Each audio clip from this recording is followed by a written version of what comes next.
Hi, everyone. We are happy you are here with us tonight. My name is Kelly Schneid, and I'm an intern at Wings for Life. I'm filling in for the wonderful Executive Director, Ann Edinburgh Sweet, tonight. Wings for Life works with the incarcerated, those released from prison, and their families. Wings provides programs based on empowerment that provides life skills, education, training, and support. The Wings for Life mission is transforming lives to break the generational cycle of incarceration. Our speaker tonight is Don Shapiro. Many of you have been fortunate enough to have experienced his very important prior speeches. Don is the chairman of the board for Wings for Life. Don has worked in the field of community and human services with a focus on youth development for 52 years in New York and New Mexico. In New York, in 1972, Don co-founded The Door, a center of alternatives, which is still in operation today. Don is currently working at CYFD and Transition Services. Tonight, Don will continue discussing Relationships 101. In his prior discussions, he spoke about expressing care, challenging growth, providing support, and tonight he will be discussing sharing power.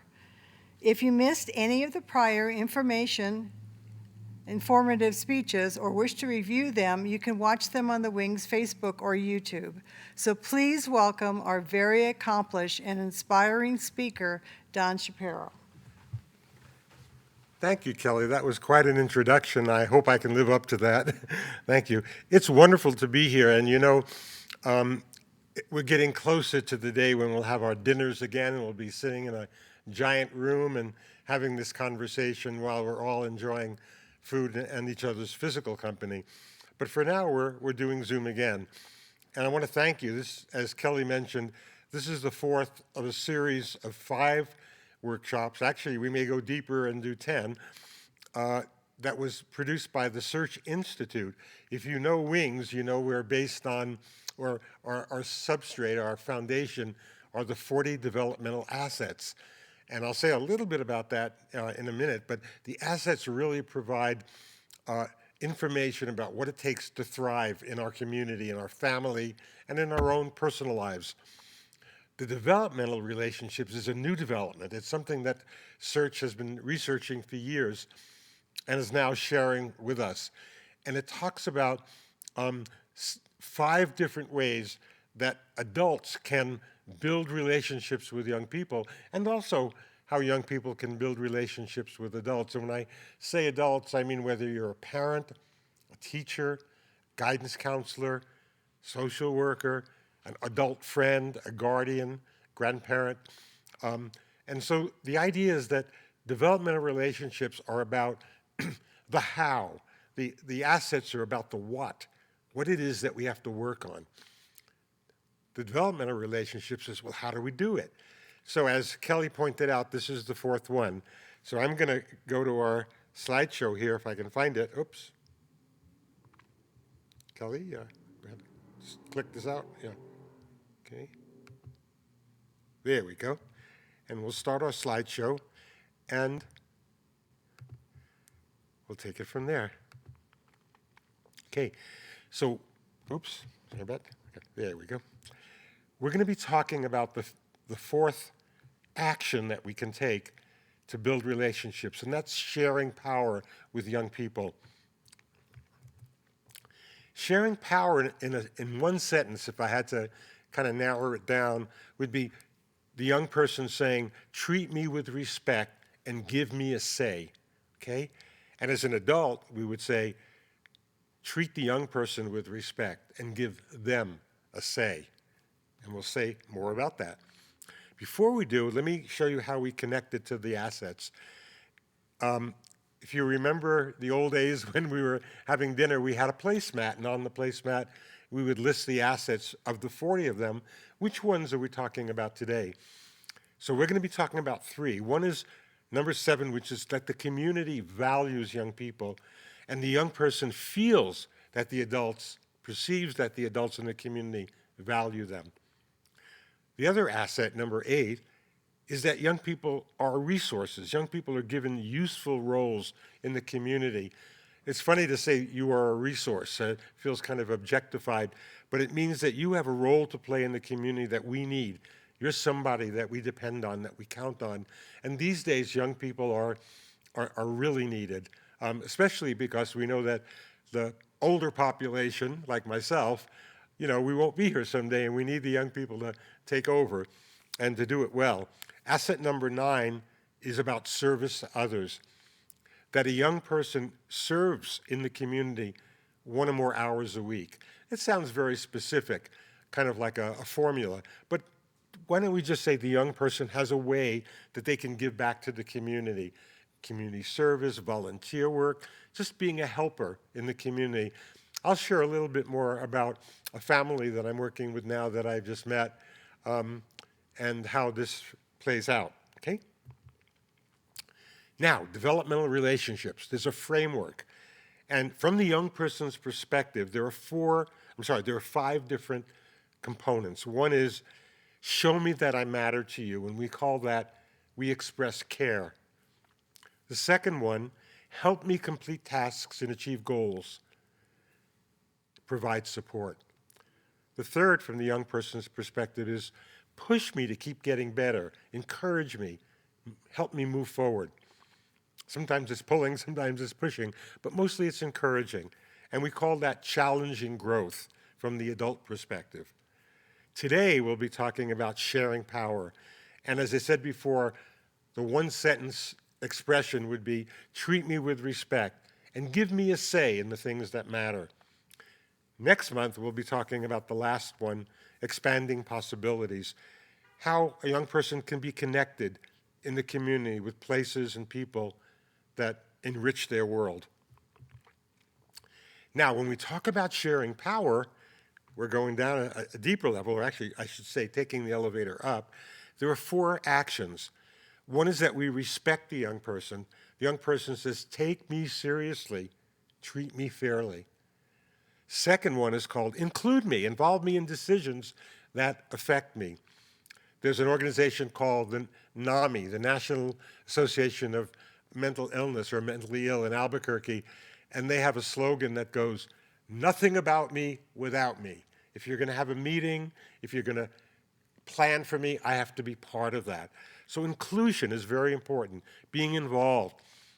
And being involved is on many levels. It might be a young person being involved with other young people, a young person being involved with adults. It also could have to do with gender.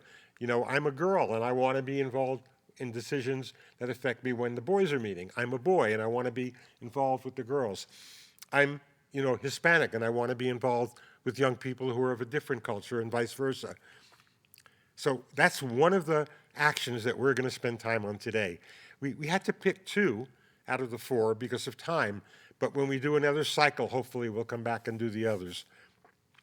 The third is to collaborate. Work with me to solve problems and reach goals. Don't just leave me out on the line to do it myself, and also don't take over. Work with me. And the last one, which we're also going to talk about today, is let me be a leader. Let me lead. Create opportunities for me to take action and to be a leader. Make sense? Nod your head. I can't see you, but I can feel it. Okay. Let's talk about inclusion. Involve me in decisions that affect me. When kids are getting older, they want to have a say more in decisions that affect them. When they're very small, probably not, although sometimes yes. But often when a young person starts to reach puberty, becomes a teenager, they may be saying to their family, hey, you're planning a trip. Did you ask me where I want to go? It may be in school. The teacher is asking people to pick a book to read for the semester. Did you ask me what book I'd like to read? So those realities require us to take a new look at how we share power with young people. When children are very young, we don't, and we may forget that they're reaching a point in their development where they can share power with us. And we'll talk a lot about that. It's about sharing power, not having power. Okay. The second one that we'll focus on today is letting me lead. Create opportunities for me to take action and lead. In a family, everyone can have some responsibility. If you see the photo, you see some young children being involved in cooking a meal. That might be in a school or it might be home, I'm not really sure. But it could be big things like, parents saying, we're going to need to move. Dad got a new job. And we have a number of different kinds of places we could move to. We could live in the country, we could live in the city, we could live in between. Well, I'd like to say something about that and tell you what I think. So we want to include people in the family decisions and priorities and values. And then there are everyday roles, like what are we having for breakfast, where are we going this weekend, making a schedule. Power sharing. I love this picture. None of us is as powerful as all of us. Someone by the name of Diane Wingenland wrote that. And if you notice the picture, there's an adult and 3 children, and the adult knows that to pull whatever they're pulling right now, it's probably something heavy. Maybe the car broke down, I'm not really sure. But the children are adding their power to the family. Likewise, the parent is adding their power to the children's. None of us is as powerful as all of us. So how do we influence each other? How do we deal with sharing power?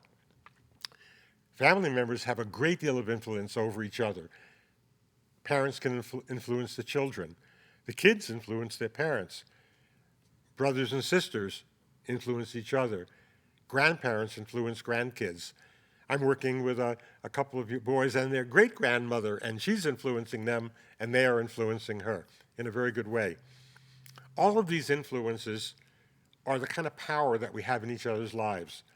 And we said that families are stronger when they share power with and influence one another. Family members, that is. Okay. Treat me with respect and give me a say is part of sharing power. How is that possible? Okay. Some people are surprised to hear share power as a feature of a parent-child relationship. But how we deal with power, how parents deal with power, struggles lie at the heart of how young people start to feel responsible, how conflicts get resolved in the family, and basically the overall kind of feeling that the family has together. From the young person's perspective, sharing power looks like this. And the Search Institute, who developed this wonderful way of understanding how we are with each other, says that there are 4 actions. One is respect me. Take me seriously and treat me fairly. The other, include me. Again, involve me in decisions that affect me. Collaborate. Work with me to solve problems and reach goals. And finally, give me opportunities to be a leader. So what does it mean to share power? We said that for some people, it might have to do with young people becoming responsible, how conflicts are resolved, and the overall quality of the relationships. I see I put this slide in twice because it's that important. I wanted to emphasize it again. So it can be hard to share power in families. Us big ones, the adults, like to be in charge. But it's a powerful tool for strengthening respect and trust. We get to respect and trust each other when we're also allowing each other to share in decisions and things that happen. It also helps kids to learn how to take on more responsibilities as they grow older. I might say, if I have a small child, maybe a 10-year-old, can you help doing the dishes? Well, that doesn't sound like a lot of responsibility, but it is, because if we have clean dishes, we don't get sick. We stay healthy. So that's a big responsibility. It also involves opportunities to practice decision-making and solving problems. We left out that part on the slide, but that's what it was supposed to say, okay? Okay. If you're at home and you're an adult with children or teenagers, of course you should have more power and authority than your kids, especially when they're little. But if we want young people to get responsible, they have to learn how to use power and to share it with each other. Part of growing up is making choices, figuring things out, sometimes influencing other people to see things their way. In that process, they become more responsible. We talked about empowerment in one of the earlier classes, and this is just another part of it. Okay, How do we share power? We respect the young person's ideas, we include them, we give them opportunities to take leadership. Okay. Sharing power is not the same as equal power. I would not say to a 10-year-old that you're responsible for the family checkbook, for all of our finances. Unless they were a genius, maybe I would. I'm not that good at it myself, so I might, but probably not. I wouldn't ask a young person to sign a contract for a new house that we're buying or to buy a car. But there are decisions young people can make. And just that fact that we can think about what they are is so important, that we sit down and think, how can I share power with my spouse, my children, grandchildren, neighbors, and friends? Okay. At its heart, it's the ways, again, that we learn about each other. And there's a lot of responsibility that we have to include. Okay? But it also means treating young people in a loving way, respectful way, and a fair way. And it doesn't mean manipulating, coercing, or scaring them into do stuff that they're not wanting to do or ready to do. So we share power in a lot of different ways. When opinions are respected and they're guided toward maturity is one way young people really do well. It involves four things. And, oops, I'm going to break this down. Okay, here we go. Yeah. One is let young people pick activities to share in. Sometimes they can decide, and you could have that conversation. If you're a counselor in a school, a teacher in a school, an adult in a group, or a parent, you could say, I'd like you to be part of our decision making. So I am working with a couple of boys as a volunteer, mentoring a 7-year-old and his brother who's 13. And their great-grandmother takes care of them, and their parents are no longer around, or grandparents, just a great-grandmother, and they knew me through a friend and thought I could help out a little bit to help the boys learn to be very close to each other and to be caring. Not that they aren't, but she wanted them to continue to be that. So one of the questions was, they had a choice, and this is a very big one. I got them to join the scout troop, so now they're Boy Scouts, and we've had 2 Zoom meetings already, and this past weekend was a camping trip. And they were so excited. And then the younger boy said, "Oh, no." And I said, "What do you mean, oh, no?" He said, "It's my birthday." I said, "Well, we'll celebrate your birthday at the..." "Well, you don't understand, Don. The fire department, the guys in the fire truck that are nearby, I really love being a fireman, and they said they were going to drive by on my birthday on Sunday and give me some gifts and give me a ride and honk the horns. And now we're going camping." So here I am as an adult, and I'm thinking, okay, do I tell them, well, too bad? No. Do I say, maybe we won't go camping? No. So I said, well, what do you think we can do? That's sharing power, just a question. And the 13-year-old boy said, I know. We know the chief. Why don't we get on the phone, Marcus, and call them and ask if they could come later that day. We'll be back Sunday morning, and we could do it Sunday afternoon. And the young one said, yeah, what a great idea. They have just been shared power. They have been given an opportunity to make a decision and to have it all rather than even give up something. So I said, well, how do we know if it's going to happen? And the older one said, can we borrow your cell phone? I know his number. So we got the chief on the phone. We got the assistant chief. And she said, I'll talk to him. And in 15 minutes, he called back. And he said, no problem. We're going to be there at 3 o'clock. Will you be home by then? They looked at me and I said, that's right, you'll be home. Be home about 12 o'clock. Well, they went camping. They had the fire truck. Everything happened. They shared in the activities and decision making. They were able to make a choice, okay? And it really helped because they were feeling a little depressed at that moment about, oh my God, what are we going to do? You know, this is a conflict. They solved it. Because a simple question, what do you guys think we can do? You know? You have to not be afraid to ask a young person that question. Okay, and learn from our kids and show it. So what I did is I told them how great that was that I learned about teamwork from just watching them together. It really taught me how young people can be a team together. And they said, nobody ever told us that before. I said, well, we're telling you that now.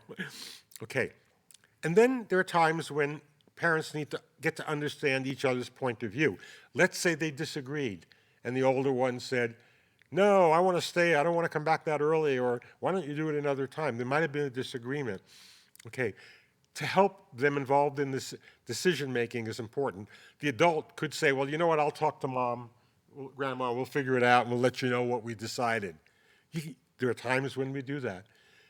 In this particular case, we let them be a part of it. Isn't that a beautiful expression of how young people can do that? Just when we trust and believe in them. Okay, so we're treating them with respect and giving them a say. At the Zoom meeting, they were talking about camping, and they talked about cooking at the campsite. And the older one said, hey, who's in charge of the fire and the food? Nobody said anything. The other boys, it was a Zoom class, but nobody said anything. He said, well, you know, I know how to cook spaghetti. I can cook bacon and eggs. Could you put me in charge? I'll make sure. And then somebody said, well, you're not trained in fire safety. And the older one said, you want to bet? He said, ask me any question. And the other kid said, what do you do if the fire starts to spread? He says, you grab a shovel and you throw dirt on it. And then they went on and on and on. But the idea was that we saw how young people can share power, how they can share power with us, and how they become more responsible, and also how respect and giving them a say is so important. Include me in decisions that affect me. And that's a couple of examples I gave you. Another example is, what do you want to have for breakfast? Rather than say, Grandma, buy them this, buy them that, blah, blah, blah. What do you want to eat? Well, we only want to eat what we know how to make, and we know how to make oatmeal, and we know how to make eggs. So that's what we want to eat. Grandma looked and said, sounds good. We'll buy that. And they did. Okay. Another story. It's actually a Boy Scout story, and it talks about let me lead. What is leadership? How do we teach leadership to young people? Create an opportunity for a young person to take action and lead. So, of course, I was a Boy Scout, and I remembered a great experience. We were camping out for a month, and I had a scoutmaster that was like a Marine sergeant. He was really tough, and I was the oldest one, and I was learning to get my Eagle Scout badge, and he wanted me to lead the younger boys in building a fire for cooking. And, of course, I knew how to do that, and he said, I'm leaving it to you. I'll be back in a half hour. There are 10 boys.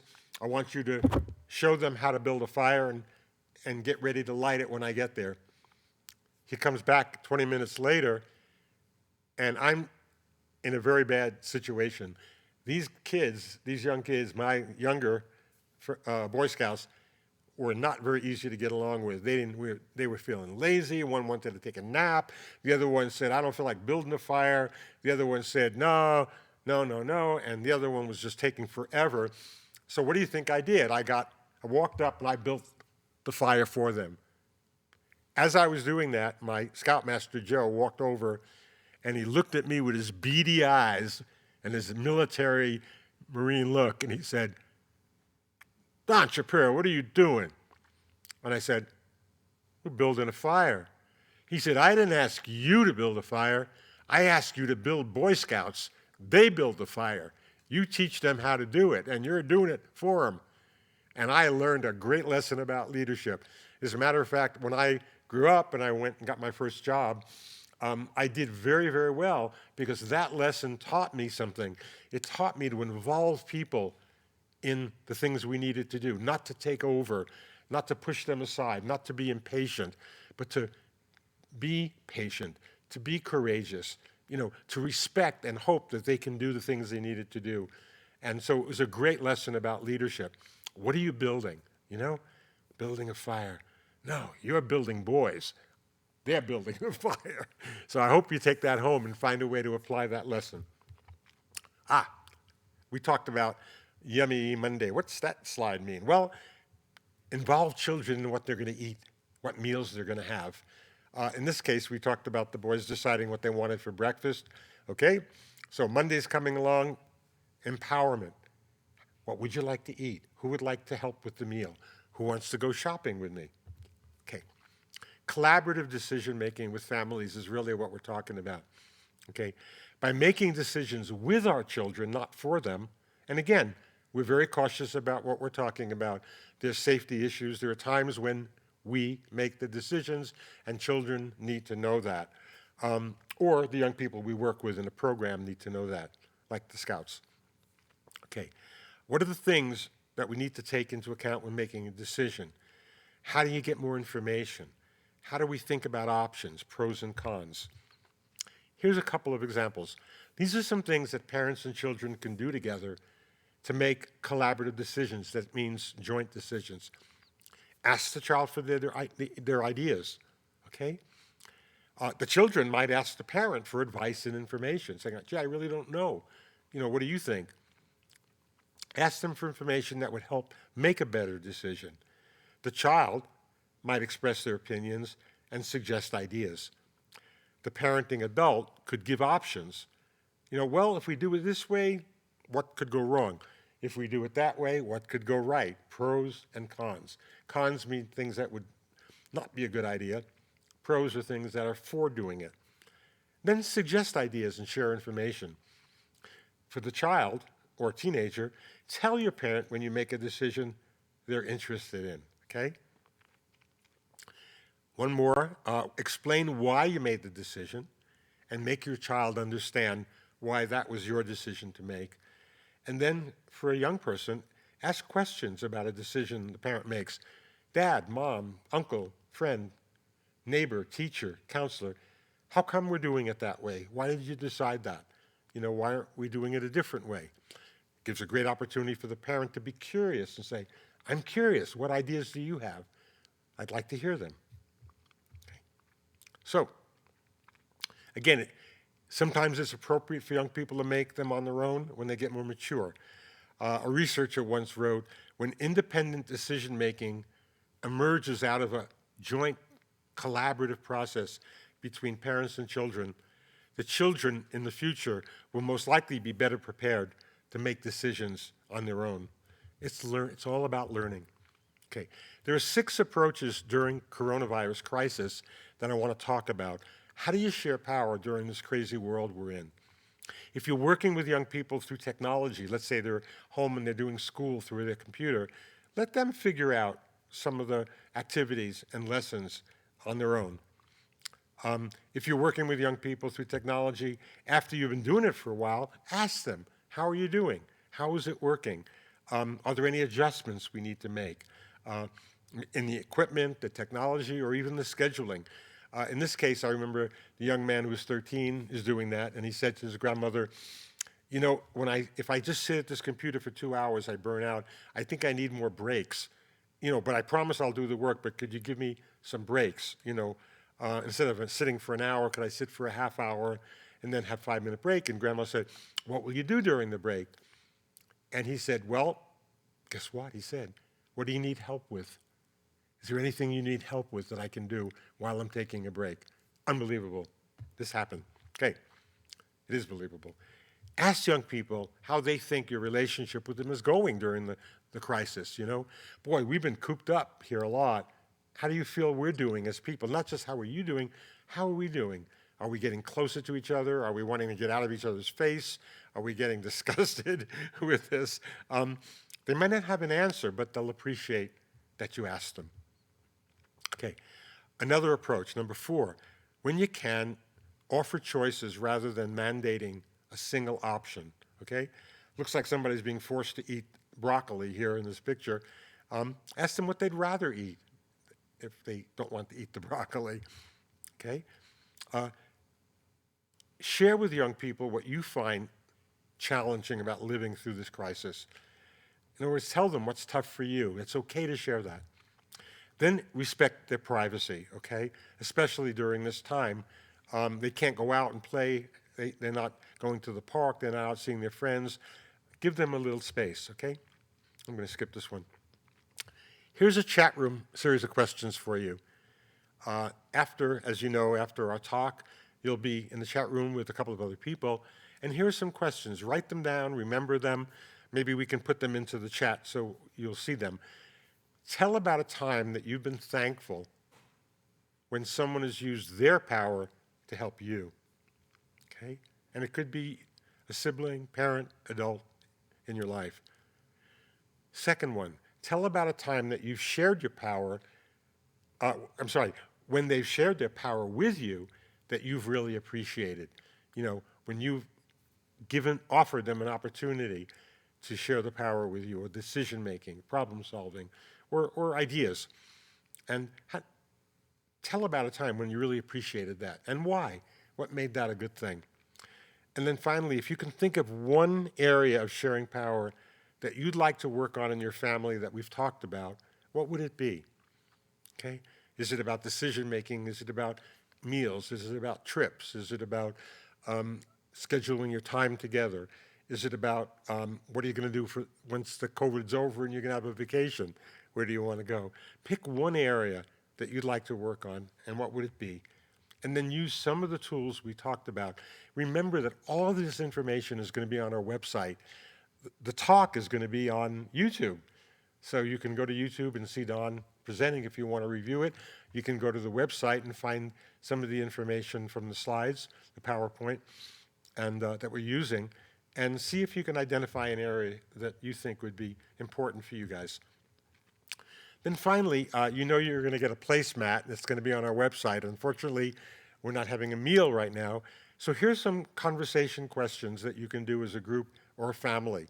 If you're zooming in right now we have some members who are incarcerated who are zooming in. We have some from youth programs around the city. We have some from families. We have some from schools. We have volunteers.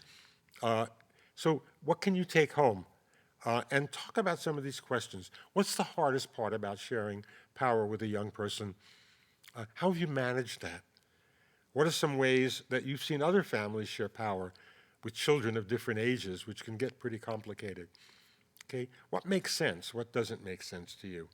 So these are conversations to have. One of the ways we learn some of the things that we hope you will learn is to play with them, to work with them. You know, that was a great PowerPoint, Don, see you later. Take it home, use it, make it part of your day. You know, build it into if you can sit down and have dinner together, use some of these questions as a conversation. And there's some more here. I gave you a couple of pages of them, so there are plenty of options. Okay. Oops, okay. I think we're done. So what are we saying? Sharing power is a way to show respect. It's a way to treat people with dignity. It's a way to let people know that they matter to you, that their ideas are important, that you believe that they have the tools and skills, you know, to be able to manage things on their own with your support. So I hope and pray that you'll use some of this information, that it means something to you. It's always important that it be meaningful. And in a month, I'll see you again. We'll be talking about expanding possibilities. Have a great week. See ya. Bye. Thank you, Don. That was absolutely wonderful. Thank you. That's probably my favorite one that you've done so far, sharing power. I really enjoy that. Okay.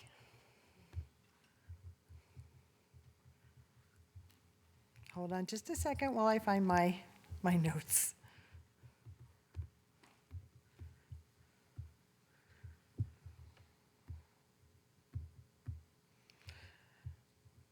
Okay, normally Anne does a story, but I wanted to talk about a movie. And this movie is called Yes, Dear by Jennifer Gardner. And it's based on a book called, not Yes, Dear, but Yes, Day.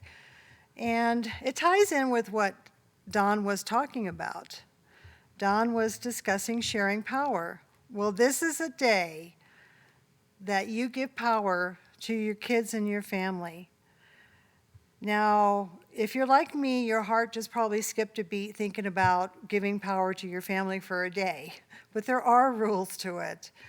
It could, you know, rules such as you set a bedtime. Probably they're going to go ahead and ask to eat candy all day. We'll add some nutritional food in there as well so they don't get sick. Nothing that can harm anybody. Nothing permanent can be done, such as tattoos and piercings, things like that. And I would certainly recommend that you go ahead and sit down with your family, plan it. It could be their birthday, it could be one day a year.